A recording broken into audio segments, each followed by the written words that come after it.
அருள்மிகு மீனாட்சி சுந்தரேஸ்வரர் திருக்கோயில், மதுரை. அன்னை மீனாட்சியும் சுந்தரேஸ்வரரும் அருள்பாலிக்கும் இத்தலம் 2000 வருடம் பழமையானது. தலவிருட்சமாக கடம்ப மரமும் தீர்த்தமாக பொற்றாமரை குளமும் வைகையும் அமைந்துள்ளது. இத்தலத்தை அப்பரும் சம்பந்தரும் பாடியுள்ளனர்.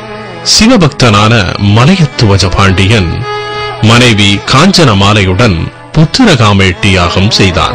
பார்வதி தேவியே ஒரு பெண் குழந்தையாக தோன்றினாள். குழந்தைக்கு தடாதகை என பெயரிட்டனர். தடாதகை திக்விஜயம் செய்தபோது கைலாயத்தில் இருந்த சிவனை கண்டாள். இருவருக்கும் திருமணம் நடந்தது. சிவபெருமான் சுந்தரேஸ்வரராகவும் தடாதகை மீனாட்சியாகவும் இங்கு அருள்பாலிக்கின்றார்கள்.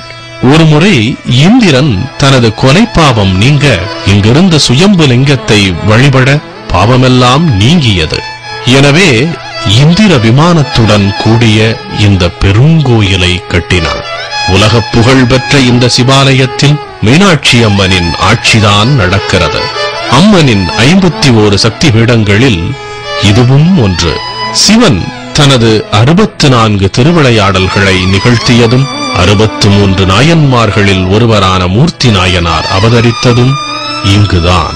தென்னாடுடைய சிவனே போற்றி என சிவபக்தர்களால் கூறும் சுலோகம் அமைய இத்தலம்தான் காரணம். நடராஜரின் 5 சபைகளுள் இது வெள்ளியம்பல சபையாகும். சிவனே இங்கு எல்லாம் வல்ல சித்தராக அமர்ந்துள்ளார். இத்தலத்தின் பெயரை படித்தாலோ கேட்டாலோ முக்தி கிடைக்கும் என்று கூறப்படுகிறது. சித்திரை திருவிழாவின் போது நடக்கும் மீனாட்சி திருக்கல்யாணமும் பட்டாபிஷேகம், தேரோட்டம் ஆகியவை முக்கிய நிகழ்ச்சிகளாகும்.